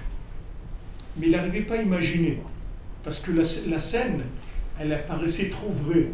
Hachem lui a dit, regarde, c'est insupportable ce qu'ils font et tout. Donc voilà, j'ai décidé, tu vas faire l'arche et on va sauver ce qu'on peut sauver, les espèces qu'il y a dans le monde, tout ça. Et toi et ceux qui sont proches de toi, j'ai vu que toi tu es un tzaddik et tout. Et donc toi et ta famille, je vais te sauver et tout, mais le monde comme il est impossible. Impossible de continuer. C'est vrai, d'après ces anges-là, de vérité, c'est vrai. D'après leur vérité. Mais d'après la miséricorde d'Hachem, c'est faux. C'est faux. Où est la miséricorde là-dedans? Où est la miséricorde? Il n'y a pas de miséricorde. Alors, Noach, il a été accusé du déluge. Parce qu'on dit Ménoach. Ménoach, ça veut dire c'est les eaux de... Pourquoi le pauvre? C'est pas lui qui a fait le déluge. Ouais, mais c'est lui qui a fait le déluge. Parce qu'il a cru que c'était vrai. Donc c'est lui qui l'a fait, c'est tout. Pourtant, c'est Hachem qui lui parle. C'est pas... Maintenant, on ne parle pas de quelqu'un que c'est quelqu'un qui lui dit, voilà, c'est comme... C'est Hachem qui lui parle. Hachem, Bechvodo, Be'atzmo, il lui parle. Et lui dit, je vais détruire le monde parce que j'en peux plus, etc. Et lui, il faut qu'il imagine que ça, c'est pas vrai. Comme il a dit Rabbi Nachman une fois, il a dit, si je vous dis de ne pas venir chez moi à Rosh Hashanah, ne m'écoutez pas. Même si c'est moi qui vous le dis, il faut pas que vous m'écoutez. Même si moi, je vous dis, ne viens pas à Rosh Hashanah, surtout, il ne faut pas m'écouter. Même lui, il a dit ça. Hachem, il dit à Noach, ça y est, c'est fini, on termine. Et Noach, il croit que c'est vrai. C'est devenu vrai, c'est tout. Et Hachem, après, lui dit, espèce d'idiot, tout ce que je t'ai dit, c'est pour que tu me dises de ne pas le faire. Et toi, tu as cru que c'était vrai. Tu aurais ouvert ta bouche, une phrase, une prière, je n'aurais pas fait le déluge. Regardez combien de gens, je ne sais pas combien il y avait de gens dans le monde à cette époque-là. Mais cette destruction qu'il y a eu, tout ça parce que il a cru Noach que ce qu'il voyait, c'était vrai. C'est vrai ce que tu vois là, c'est vrai, mais c'est une apparence, c'est tout. Ça ne vient pas de la profondeur de ce qu'il est Hachem. Hachem, il nous aime, c'est tout. C'est tout, sans condition. Tu peux faire des avérotes 24 heures sur 24, sans arrêt. Hachem, il t'aime la même chose que si tu es un tzaddik. Ça ne change rien. Le jour où tu as compris ça, tu vas te libérer, ton cerveau va se libérer. Et tu vas commencer à vivre. Et tu vas voir après, tu ne vas plus faire de bêtises, tu ne vas plus rien faire. Parce que les bêtises, si vous voulez, quand on dit Avera, Goreret, Avera, une bêtise, ça entraîne une autre. Parce qu'en fait, les problèmes de la bêtise, c'est rien que la première, c'est tout. Parce qu'après, c'est un cycle. C'est comme, je donne l'exemple pour la cigarette. Est-ce que quelqu'un il peut savoir quelle est la cigarette qui l'a rendu accro à la cigarette? Il ne peut pas savoir. Ce n'est pas la première, ce n'est pas la 5e, ce n'est pas la 8e, ce n'est pas la 15e. C'est quoi, la 40e, mais au début, quand il fume, c'est même désagréable. Moi, je me souviens quand j'ai commencé à fumer, je ne sais pas, j'avais peut-être 10 ans ou 11 ans, la première cigarette. C'était dégoûtant, on faisait tousser, on achetait des petits paquets, des paquets de 5 cigarettes. C'était dégoûtant. Et il y a un moment où après, tac, ça t'attrape. Comment ça t'attrape? Ça t'attrape parce que tu crées une logique dans ta tête, c'est tout. Cette accoutumance-là, elle crée une logique dans ta tête, elle t'enferme, c'est tout. Et après, tu as un vrai besoin imaginaire de fumer. Mais c'est un besoin complètement imaginaire. Le corps, il n'a pas besoin de fumer du tout. Tu as besoin de manger, ok. C'est même imaginaire. Rabbi nous dit, il y a une chokhma dans le monde que si tu connais cette chokhma, tu n'as plus besoin de manger du tout. Mais disons, en restant dans un niveau qui est simple, manger, le corps a besoin de manger, on a besoin de dormir, on a besoin de... Mais de fumer, qu'est-ce qui est né avec l'envie de fumer? Il n'y a personne qui est né. Et pourtant, quand quelqu'un il est accro, il ne peut plus sortir de ça. Il s'est créé une vérité imaginaire. Et il s'est enfermé, il est enfermé là-dedans, c'est tout. Et tous les déblocages de ça, ça se fait que par ça peut se faire que en rentrant dans une autre dimension, c'est tout, d'être de la même chose que ce monsieur. Il a cru qu'il pouvait se lever, il s'est levé. Alors si quelqu'un croit qu'il peut arrêter de fumer, il va arrêter de fumer, c'est tout. Tout de suite. C'est rien du tout. C'est rien. Et pourtant, on dit, ah, mais c'est pas possible, je peux pas. Il y a des gens le Shabbat, des gens qui fument, c'est dur pour eux. Il y a des gens qui font Shabbat, c'est déjà énorme, parce qu'au moins un jour par semaine, ils s'arrêtent. Déjà, ça lui enlève un peu l'esclavage. Mais notre vie, elle est gérée comme ça, c'est-à-dire parce qu'on imagine. On imagine que c'est comme ça. Nous, on imagine. On n'imagine pas la miséricorde d'Hachem. On croit que Hachem, il est dur avec nous, qu'Hachem, il va nous punir. Hachem, il n'a jamais, je vous le répète, Hachem, il n'a jamais puni personne. Personne. Jamais Hachem, il a puni qui que ce soit. Jamais Hachem, il a fait du mal à qui que ce soit. Jamais Hachem, il a enregistré les fautes de qui que ce soit. Jamais. Seulement le problème, c'est qu'on ne s'adresse pas à lui. On croit dans les intermédiaires. Donc si on croit dans les intermédiaires, ces intermédiaires-là, c'est des anges terribles. Parce que ces intermédiaires, qu'est-ce qu'ils font? C'est eux qui font fauter la personne. C'est eux qui empêchent la personne d'imaginer que Hachem, il l'aime toujours. Et avec ça, ils créent un dossier où ils accusent la personne. Ils l'accusent et tout parce qu'ils essayent de cacher de lui la miséricorde d'Hachem. Le Baal Shem Tov, il dit que le Yetzer Hara, il n'a pas c'est pas quand quelqu'un fait une avéra, c'est pas de l'avéra, c'est pas de l'erreur qu'il a faite que le Yetzer Hara, c'est pas ça qui l'intéresse. Ce qui l'intéresse, c'est la déconnexion d'Hachem qui va lui faire après qu'il ait fauté. Après qu'il ait fauté, il va se voir différemment. Il va se déconnecter. Il va perdre la confiance dans Hachem. C'est ça le problème. C'est ça qu'il veut, lui, etc. C'est pas la faute. La faute elle-même, il sait rien du tout. Mais seulement la conséquence de la faute, c'est que la personne, elle se sent, comme on dit, fautive. Elle se sent coupable. C'est ça qu'il veut, lui, etc. Cette culpabilité-là. Parce que cette culpabilité, elle déconnecte d'Hachem. Elle enlève complètement l'imagination de la miséricorde d'Hachem. Et à ce moment-là, quand la personne elle est rentrée là-dedans, alors elle va dépendre des tribunaux. Elle ne va plus dépendre d'Hachem. Et quand elle dépend des tribunaux, alors il y a des jugements par rapport à la vérité, aux lois, etc. Il y a des lois. Tu es hors la loi. Tu es hors la loi. Donc voilà ça. Et lui, il croit ça. Alors il s'enferme, c'est tout. Il est prisonnier. Mais s'il ouvre ça, c'est quand il a fini, il a fait une avéra, après il rigole. Il dit alors qu'est-ce qu'il y a? Surtout quelqu'un Baal Tshuva qui a fait des avérotes dans sa vie. Quand maintenant, même s'il est dans la Torah et il a fait une avéra, et les tiens lui dit regarde, tu vois, tu as fait, maintenant tu vas encore faire ton cinéma, là, d'aller à la synagogue, soi-disant, d'aller au mikvé et tout, regarde ce que tu fais. Et tout. Mais s'il lui dit regarde mon ami, moi les avérotes, je sais si j'en ai fait des milliers, donc tu crois une de plus que j'ai rien à faire des avérotes. Et le mikvé, la prière, ça c'est super. Tu ne vas pas m'enlever ça, mon ami. Tu ne vas pas m'enlever ça du tout. Pour le prétexte du film avéra. Alors tu sais toi-même combien j'en ai fait. En fou. Tu vois qu'avec tout ce que j'ai fait, Hachem m'a donné, que je fais ma prière, que j'ai une famille, que j'ai une parnassa, la santé. Tu vois que Hachem lui-même. Donc tes histoires-là ne m'intéressent pas. Et si quelqu'un il fait ça, il ne va plus faire des avérotes. Parce qu'il va couper le lien qu'il y a entre une faute et une autre. Le problème qu'il y a, c'est le lien. C'est-à-dire qu'il nous attache. C'est ça le problème. C'est que le fait que maintenant quelqu'un il a fait une faute et après il se sent coupable d'avoir fauté, c'est ça qui va l'amener à fauter encore plus. C'est ça qui fait qu'il faut qu'il coupe cette chaîne-là. Pour couper cette chaîne-là, il faut sortir de cette vérité qui culpabilise. En disant non, moi de toute façon, je sais que l'amour qu'Hachem il a pour moi, il est inchangé. Donc, ok, c'est des erreurs techniques. On réparera, c'est tout. Quelqu'un il a cassé une ampoule, il a cassé un verre, il a cassé un... On arrangera, on viendra le moment, c'est pas important. Ouais, mais c'est très grave et tout. Qu'est-ce que ça veut dire c'est très grave par rapport à quoi? C'est très grave. Hachem lui-même, il y avait un grand sadique qui s'appelait le José de Lublin. Il était le talmidim de Baal Shem Tov. José de Lublin. D'ailleurs, il y avait un Breslever aussi qui s'appelait Rabbi Hanan Spector. C'était justement ça Iloula il y a 4 jours. Rabbi Hanan Spector, c'était un descendant du José de Lublin. Et je l'ai connu dans les années dans les années 78. Il est mort en 1980. C'était un homme, il était très impressionnant, il était comme ça, blanc, très blanc comme ça. C'était un très très grand Talmid Chacham, un très très grand érudit en Torah.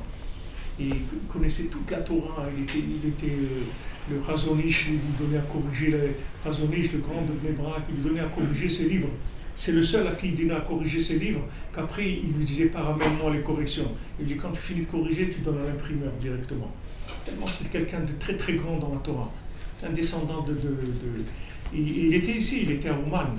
Il était à Ouman et là.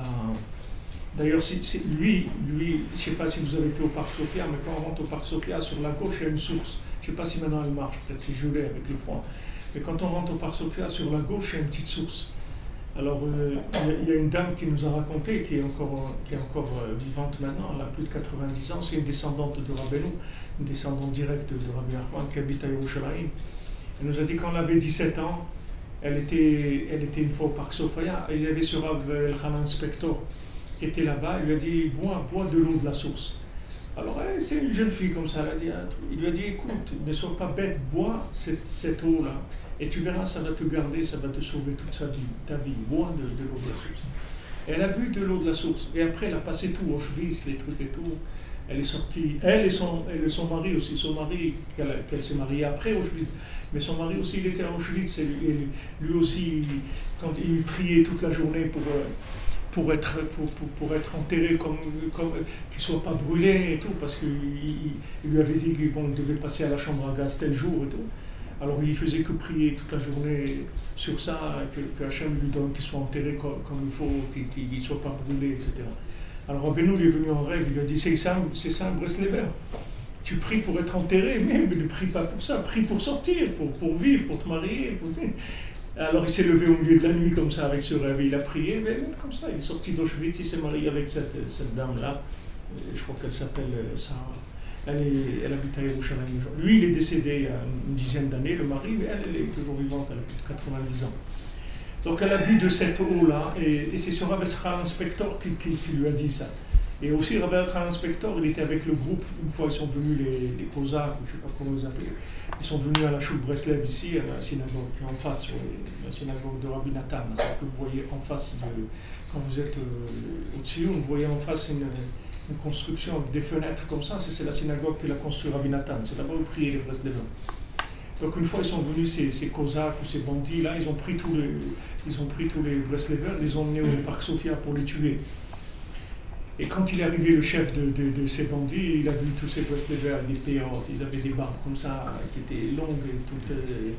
Il a dit mais c'est quoi que tu as amené des fous là, allez dégagez d'ici et tout. Il dit même pas, il n'avait même pas envie de les tuer tellement ils n'avaient pas l'air d'être des gens de rien du tout. Mais il y a un de ces hommes-là, il a quand même donné un coup de sabre à ce Elchanan Spector, il lui a donné un coup de sabre sur le bras et il avait cette filine.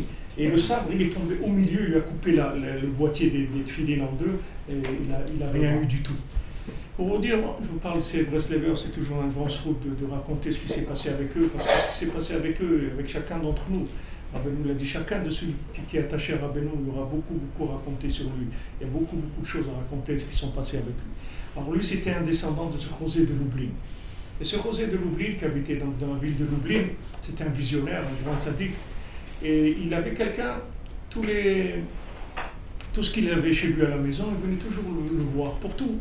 Il disait, voilà, Rabbi, j'ai un problème, et tout, la poignée de la porte, elle ne marche pas, et n'importe quoi qu'il y avait, il venait toujours le voir. Il me disait, qu'est-ce que je dois faire? Et le Rav, il avait la patience avec lui, il dit, bon, va là-bas, fais comme ça, etc. Aussi, une fois, j'ai vu le Rav qui avait à New York, là, le Rav Moshe Feinstein. Aussi, il y avait quelqu'un, tous les vendredis, il appelait pour lui demander l'heure de l'allumage de bougies de Shabbat. Alors quand il est mort, cette dame-là, elle a téléphoné à la famille, elle a pleuré et tout. Il a dit comment il va me manquer. Il dit mais qu'est-ce que... Il dit mais écoutez, comment je vais faire maintenant? Je l'appelais moi tous les vendredis, c'est lui qui me disait à quelle heure je dois allumer les bougies de Shabbat. Et toute sa vie, il lui répondait tous les vendredis sans lui faire aucune remarque. Comme dire, madame, il y a des calendriers. Jamais il répondait tout le temps. Parce que Bémet, les tzadikim, ils comprennent que derrière cette question, c'est un lien que les gens ils cherchent avec eux. C'est une occasion d'avoir un rapport. C'est pas quelque chose de. C'est parce qu'ils ont besoin des horaires. Alors ce monsieur, il venait toujours chez le rosé, comme ça, chaque chose, il venait demander. Alors il est arrivé à un moment que le rosé il est décédé, et quelques années après, ce monsieur aussi il est décédé. Et quand il est arrivé après sa mort, il y avait des tribunaux. Il avait un peu des problèmes, tout ça. Donc on est venu, on dit tu vas aller dans le tribunal, on va t'emmener là, là et là. Il a dit moi je fais rien du tout, moi j'ai mon rab, c'est le Rosé de Lublin. Moi je fais rien si lui ne me dit pas, il n'y a rien. Moi je veux rien entendre, rien savoir. Ce que lui il dit, c'est ça que je vais faire. Je veux être devant mon rab, je fais rien. Alors ils ont demandé en haut, dans le Beddin chez le Mala, il dit voilà, ce qu'il dit, s'il veut aller chez son rab, on ne peut pas l'empêcher. On ne peut pas l'empêcher. Donc il est arrivé, il a emmené, je suis devant le Rosé de Lublin, dans le Gan Eden, dans le paradis. Et il a demandé, il est rentré, il a dit Rab, voilà, regardez ces gens-là, ils m'ont dit ça, ils m'ont dit ça. Alors le Rab, il a regardé gentiment, il a dit regarde, tu es là maintenant, tu es à côté de moi, assieds-toi, reste là. Ça y est, c'est fini tout ça. Laisse tomber tout ça. Et Bémet, la raison pourquoi les gens ils disent voilà, je suis venu à Ouman et j'ai déjà fait le Tikkun HaKlali, je suis venu une fois ou deux fois. Alors pourquoi il faut revenir? Pourquoi c'est bien de revenir? Voilà, Rabbi Nachman a dit celui qui vient, il donne la pièce à Tzedaka, il fait Tikkun HaKlali, allez, je vais le sauver. Pourquoi il faut revenir? Alors une raison pour laquelle il faut revenir, que c'est bien de revenir, c'est pour créer une habitude, de manière que quand on va quitter ce monde, on soit habitué à faire ça. Si on est habitué à faire ça, alors même après, les choses auxquelles on est habitué, on va continuer à les faire.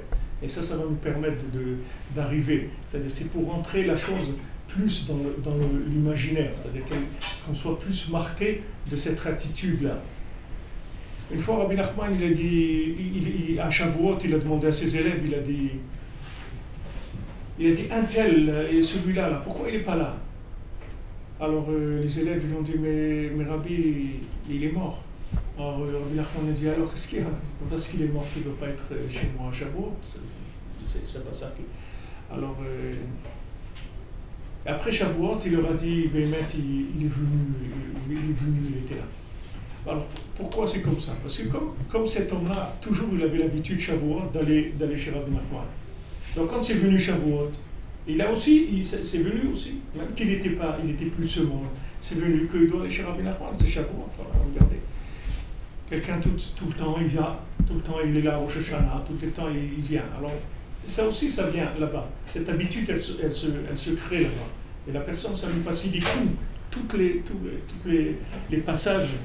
Parce que, si vous voulez, de l'autre côté, c'est aussi comme ici. Il y a beaucoup d'anges, de trucs qui viennent avec toutes sortes de choses imaginaires. Comme ce monde-là. La même chose qu'il y a ici, là-bas. C'est la même chose.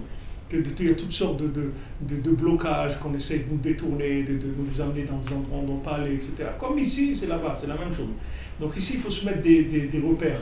Voilà, quand on met des repères, alors ça va nous aider. Comme ici, ça nous aide. Le Shabbat, c'est un repère. La famille, c'est un repère. L'Israël, c'est un repère. Le Tzadik, c'est un repère. Les Tfilin, c'est un repère. Quand on dit hôte, ça veut dire c'est un signe, c'est un repère. Les Tfilin, c'est un signe. Le Shabbat, c'est un signe. Ça, c'est des repères pour pouvoir circuler dans ce monde et aussi dans l'autre monde. Donc, Beikar, pour finir avec ça, c'est quelque chose dans lequel on est depuis des dizaines d'heures. Bon, Hachem, sur cette étude-là, je crois qu'on est à 350 heures d'études sur ce passage-là, c'est-à-dire sur cette Torah-là. Et de retenir que ce qu'il nous dit Rabbi Nathan, le écart du tout, à écart à émettre, qu'est-ce que c'est le principal de la vérité? Chez Yodim, chez En Yodim Klal. On sait qu'on ne sait rien du tout. C'est ça le émettre. Tu veux savoir qu'est-ce qu'est la vérité? C'est que tu sais rien, c'est tout. Mais tu sais vraiment que tu sais rien. Tu sais vraiment que tu sais rien. Une fois à la Yeshiva Exleva, il y avait un Bachour qui était très malade. Il était hospitalisé à l'hôpital Chambéry. Et le Rav Gershon, il a été pour lui rendre visite. Alors le médecin il est venu, il a dit voilà, monsieur Vavin, tout, votre élève, il a ça et ça, et très grave, tout ça. Et voilà ce qui se passe, il lui a expliqué tout ce qu'il avait, tout ça. Et après, il lui a dit, écoutez, il en a que pour 2-3 semaines à vivre. Alors quand il a dit ça, le médecin, quand Rav Gershon lui a dit, je m'excuse, monsieur le professeur, monsieur le docteur, mais là, vous avez outrepassé vos fonctions. Quand il va mourir, c'est pas ni vous, ni moi qui allons décider. Maintenant que vous dites qu'il est malade, qu'il a ça et ça c'est votre travail. Mais ce que vous avez rajouté à la fin, là, ça, c'est pas votre métier. Ça, vous n'avez pas le droit de dire ça. Vous avez dit, il a ça et ça. Arrêtez-vous là. Alors, vous voyez, et après, ils ajoutent une petite phrase qui a l'air banale. C'est la conséquence logique. Et c'est ça qui tue la personne. C'est pas ce qu'il avait avant. C'est là où il a tué le bonhomme. Parce qu'il lui a dit il y a 2-3 semaines. Et si l'autre, il entend ça, il va mourir tout seul. Et vous savez, une fois, le Rambam, ils lui ont fait comme ça, un duel avec je ne sais pas si c'était un curé ou je ne sais pas que c'était un prêtre d'idolâtrie. Alors ils ont fait, il y a un roi qui les a mis en duel. Et on va voir qui c'est le plus fort. On va voir celui qui arrive à tuer l'autre, soit par des choses spirituelles, soit... Alors, vous allez faire un duel.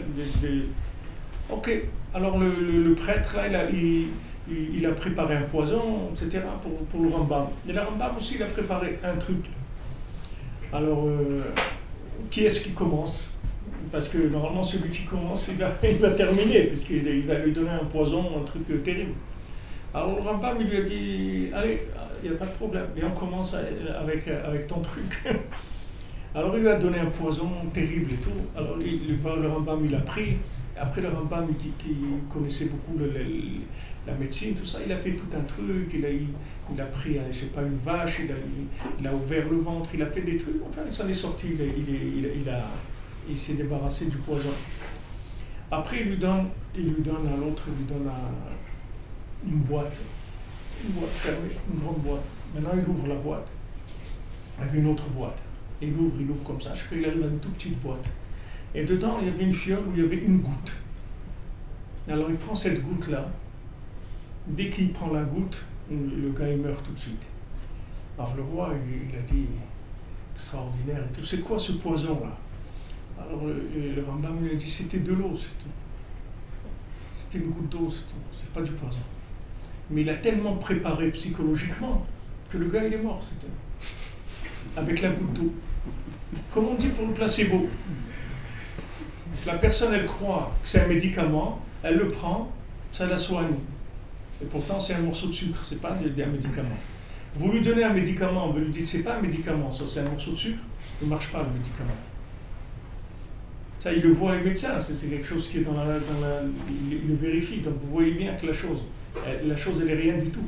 La chose, c'est l'importance que vous lui attribuez.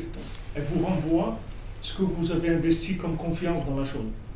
Donc si vous investissez une confiance totale en vous d'abord, en le tzaddik et en Hachem, vous arrivez à tout ce que vous avez besoin dans votre vie. C'est fini. Il n'y a rien qui va vous arrêter.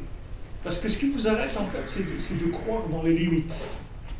Donc Rabbi Nachman, il dit, il ne faut pas vous décourager. Parce que vous allez voir de plus en plus que logiquement, c'est impossible.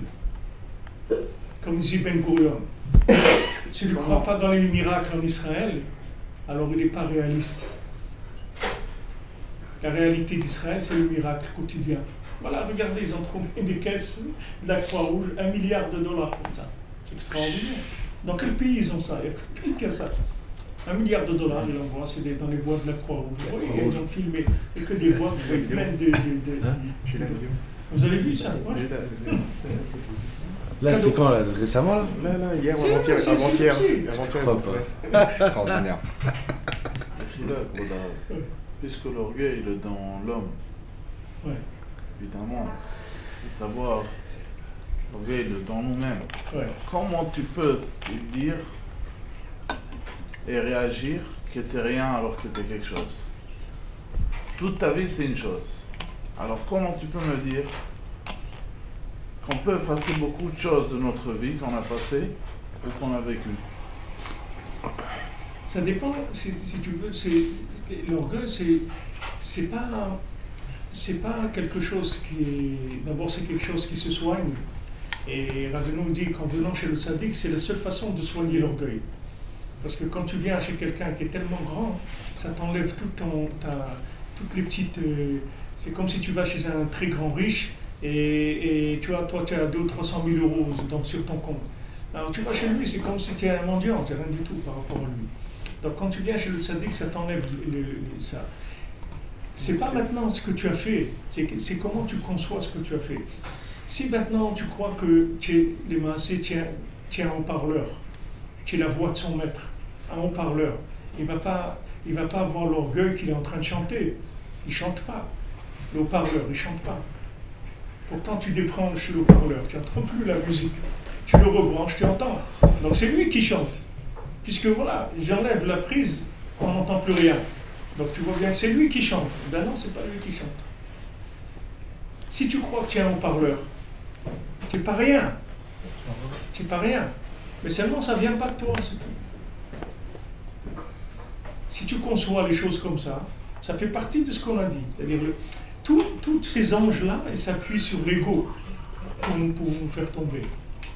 Et avec ça, ils nous limitent. Mais si je sais que je suis un haut-parleur, que maintenant, on fait passer dans l'haut-parleur de la musique classique, ou du rock'n'roll, ou des chants de Shabbat, j'en sais rien, moi, c'est pas moi. Moi, je suis la voix de son maître, c'est tout. Moi, je suis la voix d'Hachem, moi, je suis l'expression d'Hachem. Moi, je me connecte à Hachem, c'est tout. Et après, ma vie, j'ai rien fait dans ma vie. J'ai rien fait. Alors on est quelque chose. Hein? Alors on est quelque chose. Si on est quelque chose qui peut refléter l'infini. Ouais. On est quelque chose qui peut refléter l'infini. Voilà. Mais on est quelque chose. Mais cette chose-là peut s'inclure dans l'infini, complètement. Dans la Torah. Dans la Torah, dans Hachem, dans la Emouna. Moshe Rabbeinu, il écrit sur lui. Et l'homme Moshe, c'était l'homme le plus humble qu'il y avait sur la terre. Lui, il écrit ça sur lui. Va'ish Moshe. Anav Mikol Adam Achal Pene Adam. Il écrit sur lui. Il écrit « Je suis l'homme le plus humble du monde ». C'est pas de l'orgueil, ça? Hein? Et ça, c'est pas de l'orgueil? Pas du tout. C'est pas de l'orgueil. Parce que Moshe Rabbeinu n'était rien du tout. Quand quelqu'un... Je peux dire « Je suis humble ». On a le droit de dire « Je suis humble » si on l'est vraiment. On a le droit, mais il faut être... si on l'est vraiment. On a le droit de dire. Ouais, on a le droit de dire « Je suis un grand sadique parce que je connais toute la Torah ». Donc on a le droit de se donner des qualités si on les a vraiment. C'est pas de l'orgueil. C'est pas de l'orgueil, parce que l'orgueil, c'est que quand la personne, elle a une partie d'elle qui est pas inclue dans Hachem, qui est déconnectée d'Hachem. C'est ça l'orgueil. C'est-à-dire quand il y a qu'on est des partenaires. Il y a Hachem et il y a moi. Moi, je fais ce que... Comme celui qui est la blague qu'on dit, je ne sais pas si c'est vrai, mais une blague, quelqu'un veut se garer, il cherche un endroit pour se garer. Alors, dit Hachem, s'il te plaît, j'ai besoin d'une place, tu sais, je dois aller à la synagogue, une place et tout. Et au moment où il fait la prière, il trouve une place. Et il dit, non, Hachem, ne te dérange pas, ça y est, j'ai trouvé. Parce que lui, il croit que le fait que maintenant il a trouvé, c'est lui. Maintenant, quand il est bloqué, alors il fait appel à Hachem. Mais lui, ce qu'il peut faire, c'est pas Hachem, c'est lui. Ça, c'est l'orgueil. Mais si vous dites que tout, c'est Hachem, même quand j'ai trouvé moi, c'est pas moi que je suis moi. Je suis pas. C'est Hachem qui m'a donné que j'ai trouvé la place. Alors il n'y a pas vous n'êtes pas dans ce. À ce moment-là, vous pouvez dire que vous êtes humble, il n'y a pas de problème. Parce que vous n'existez pas en tant que si vous voulez, pouvoir déconnecté d'Hachem. On n'est que le Kéli d'Akadosh. Hein? On n'est que le Kéli d'Akadosh. Ouais, c'est tout. Il n'y a rien d'autre. On s'inclut. C'est statué, s'ériger, juge. Si on ne s'érige pas, juge, on n'est pas dans le stade d'orgueil. On est dans la main d'Hachem. C'est donné quoi? Si on ne s'est pas érigé soi-même, voilà. Si on n'a pas statué, on n'est pas dans la phase d'orgueil.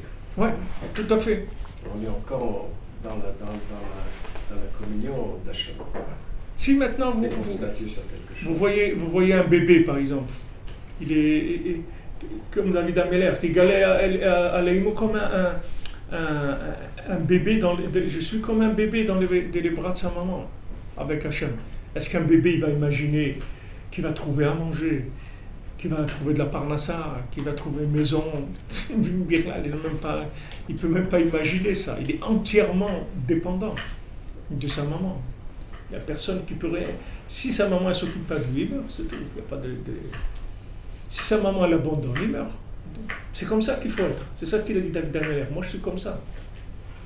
Tu me laisses une seconde, je suis mort, c'est tout. J'ai pas de vie. Ma vie, c'est... Je suis entièrement dépendant de ça, de toi. Maintenant, si vous êtes comme ça, alors vous pouvez dire tout ce que vous voulez sur vous-même, parce que c'est pas vous. Vous ne parlez pas de vous. C'est plus vous séparés, c'est vous inclus. Rabbi Nachman a dit, il y avait un ministre, une fois un roi, il a envoyé son ministre dans un pays, et quand il est arrivé, les gens l'ont pris pour le roi. Alors ils lui ont donné le kavod du roi, l'honneur du roi, tout ça, et lui, bon, il est rentré dans le jeu, voilà, exactement, il a joué le jeu. Mais seulement, il manque de peau. Quelques mois après, le roi lui-même, il est venu. Alors, quand le roi il est venu, alors les gens, il a dit, voilà, je viens de tel pays. Alors, ils ont dit, bon, vous devez être sûrement quelqu'un d'important, un ministre et tout, on va vous mettre à côté du roi. Ils l'ont mis à côté donc le vrai roi, ils l'ont mis à côté du ministre qu'eux, il s'est fait passer pour le roi. Donc, il y avait tout ce qui s'est passé. Et à un moment, le vrai roi, il lui chuchote à l'oreille, il lui dit, nous deux, on sait très bien ce qui se passe. Laisse tomber tout ça, là. Mais toi, tu sais très bien qui tu es, qui je suis, ok? C'est tout, c'est ça le principal. Alors, dans ce monde, c'est comme ça. On vous dit, tu es comme ça, tu es comme... Mais c'est à toi d'accepter de jouer le jeu ou pas. Mais si maintenant, tous les jours, tu parles avec Hachem, et tu dis, Hachem, tu sais, moi, je suis rien. Vous voyez, il y avait un des Skélim de Breslev, un des anciens de Rabbi Yitzhak Bender, qui est décédé il y a 29 ans maintenant. Alors, il allait tous les matins au Kotel, il faisait de Bodé doute, et il avait un petit coin là-bas au Kotel, il faisait de Bodé doute. Alors, à la fin de sa vie, il ne voyait presque pas.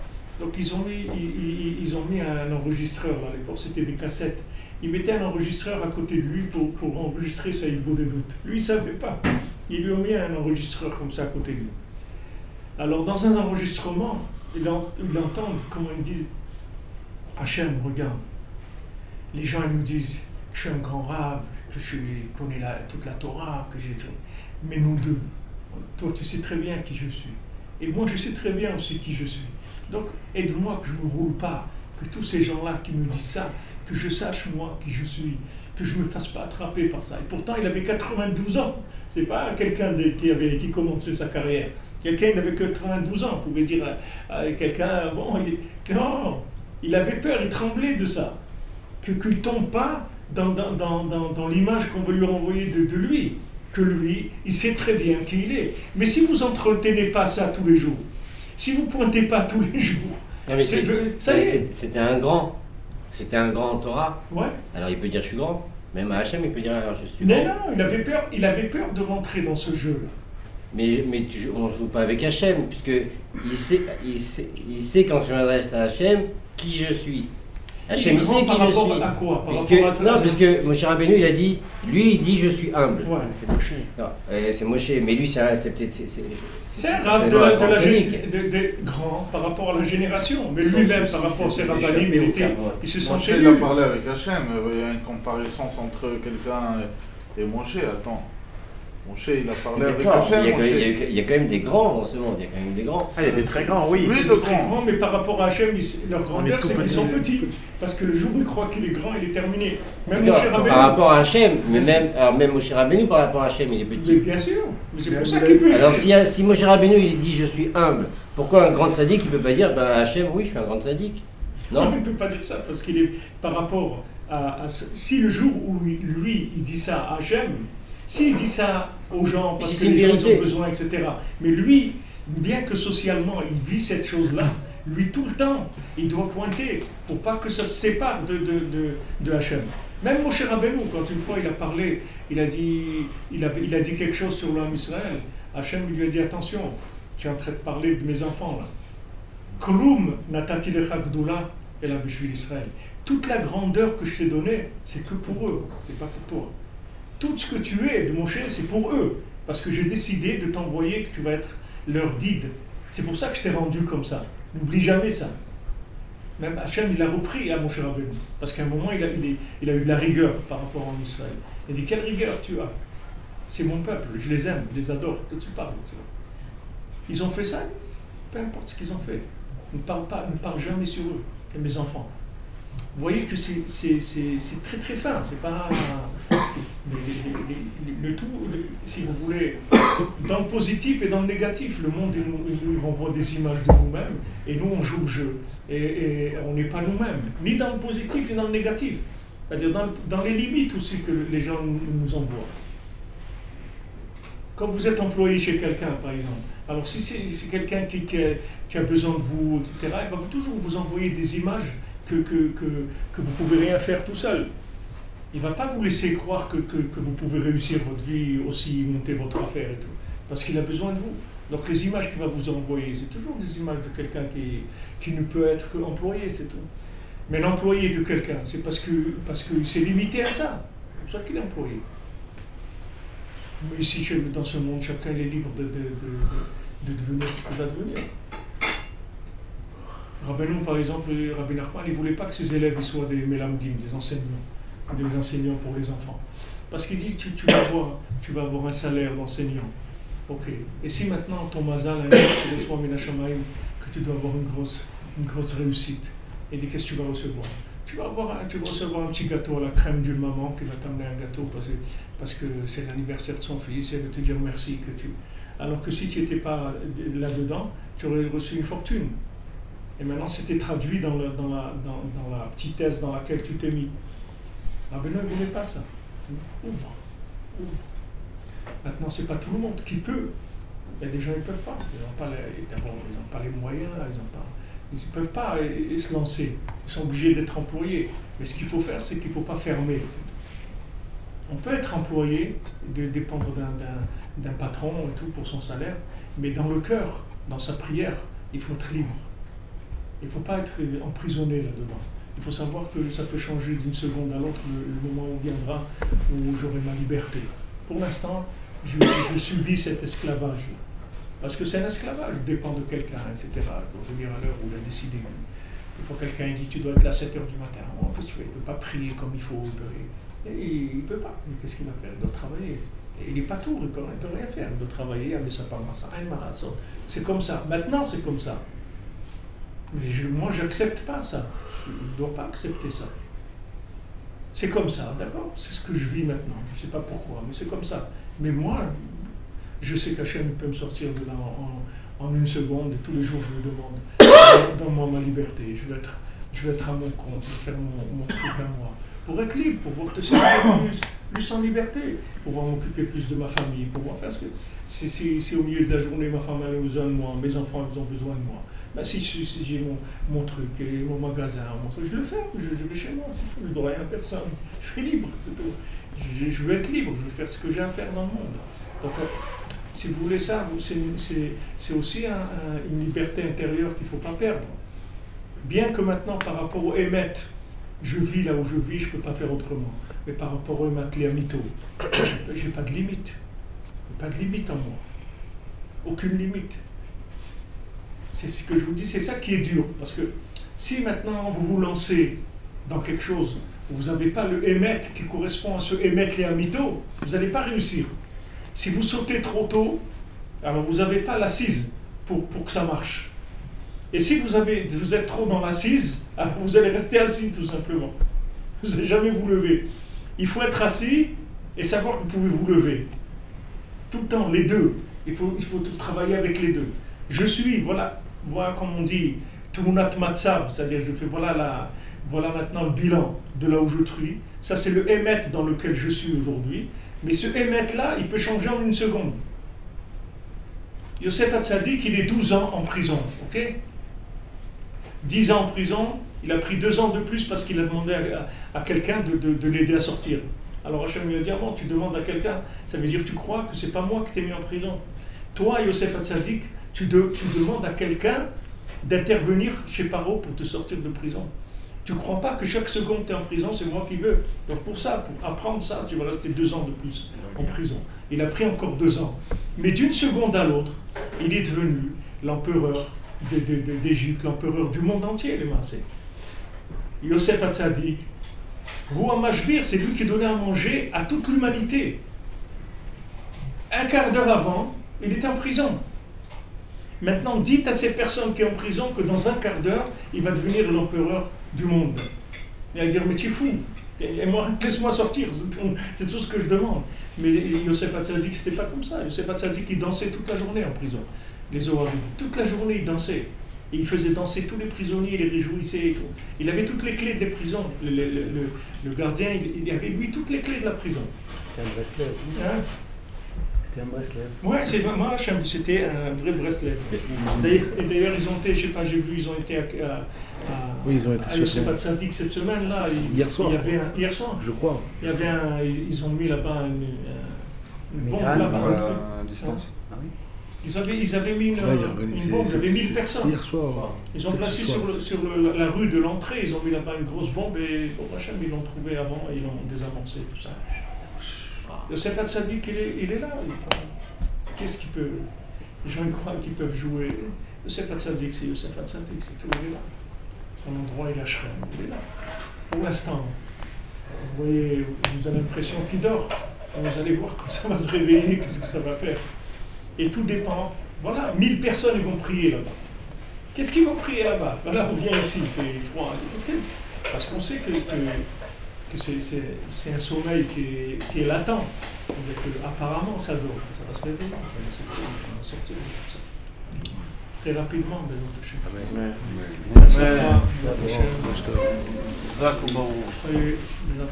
tout ce que vous avez demandé sur le Kabel, tout ce que vous avez oublié aussi de demander, vous avez besoin, vous ne savez même pas que vous avez besoin aussi. Ça dit que Hachem fasse avancer les choses pour nous tous, pour tout l'Israël, pour toute l'humanité, Hachem, que ça avance, que le Hémet il se révèle dans le monde, qu'il n'y ait plus de guerre, plus de souffrance, plus de manque, que les gens ils arrivent à vivre heureux, parce que Hachem nous a créés pour nous rendre heureux, pas pour nous rendre malheureux. Hachem, il veut notre bonheur, et il veut que ça.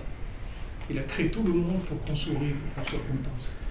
C'était la seule chose pour laquelle il a créé ce monde. Il n'a pas créé pour autre chose, pour nous faire souffrir, et nous, des problèmes de ci, des problèmes de l'autre. Tout ça, on s'est fait attraper par des vérités imaginaires qui nous ont enfermés, qui nous ont rendu des pauvres gens.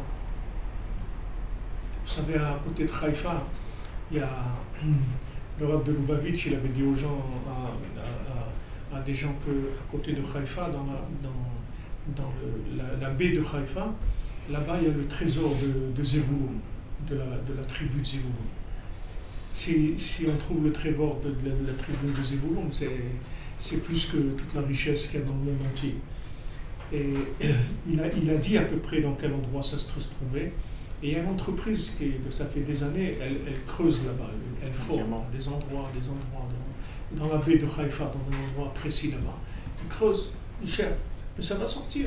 Vous avez regardé le gaz en Israël, il sortait des trucs. Les amis, gênez pas. Un petit cadeau qu'il nous a fait. Vous croyez que le Hamas, il nous a fait un cadeau $1 milliard, le Hamas. En plus, par l'intermédiaire de la Croix-Rouge. C'est magnifique. Incroyable. C'est une merveille. Il faut les remercier. Il envoie une lettre de remerciement. Magnifique. $1 milliard. $1 milliard. 1 milliard. Vous voyez, des caisses et des caisses et des caisses. C'est beaucoup en billets, c'est beaucoup. Ça fait beaucoup de volume. Vous voyez, c'est impressionnant. Comme ça, un cadeau. Donc vous voyez que tout est possible. Même le Hamas, il peut donner $1 milliard en Israël. Hachem, il décide. Au lieu d'aller là, ça va là, c'est tout, c'est pas un problème. Et bien, il faut y croire. Il faut avoir cet oxygène. C'est pour ça qu'on dit de faire une beau des doutes tous les jours, de parler avec Hachem. Sinon, ça s'asphyxie. On s'asphyxie dans la routine, on est obligé de fonctionner, on ne peut pas faire autrement. On a notre travail, notre famille, notre limite. On est obligé de fonctionner. Mais seulement 1 heure par jour, on sort, c'est tout. 1 heure par jour, on va avec Hachem. On va dans l'imagination totale, dans la humna totale. On demande à Hachem tout ce qu'on veut. Voilà, Hachem, je veux ça. Vous avez le droit. Rabbi Nachman dit, ne laissez pas Hachem tranquille. C'est interdit de le laisser tranquille. Il faut lui demander sans arrêt tout ce que vous voulez. Ne le laissez pas tranquille. C'est assourd. Même si vous a donné un peu, il faut dire encore, veux encore. Veux encore. Il y a une blague qu'on dit qu'on a eu 2 Torahs, la Torah chez Birtav et la Torah chez Béalpé, la Torah écrite et la Torah orale. Alors, on dit que l'homme Israël, quand Hachem a dit je vais vous donner la Torah, on a dit non, on veut 2. ne veut pas qu'une. Alors il dit, ok, je vous donne la Torah écrite et je vous donne aussi la Torah orale. Parce qu'ils ne sont pas contentés. Dès qu'il y a eu la Torah, il dit, waouh, c'est super, alors donne une autre. Il y a une autre comme ça. Ils ne sont pas contentés. Alors nous, c'est pareil. Quelqu'un, pourquoi il va se contenter? Donc, comme on dit, c'est le premier million qui est difficile. Parce qu'une fois quelqu'un il a 1 million, alors ça, il voit qu'il a fait 1 million. Donc déjà, c'est beaucoup plus facile pour lui d'imaginer un autre million, puisqu'il a fait 1 déjà. Mais celui qui maintenant il n'a rien dans ses poches, j'ai eu 1 million, il dit ah, il me demande 200 €, je suis tranquille, j'ai besoin d'aider. Parce qu'il ne peut pas dans sa tête imaginer ça. Il ne peut pas imaginer que le Hamas il peut lui envoyer des caisses à $1 milliard, tout ça. Jamais il aurait pu imaginer ça. Voilà, bon, prochain. On va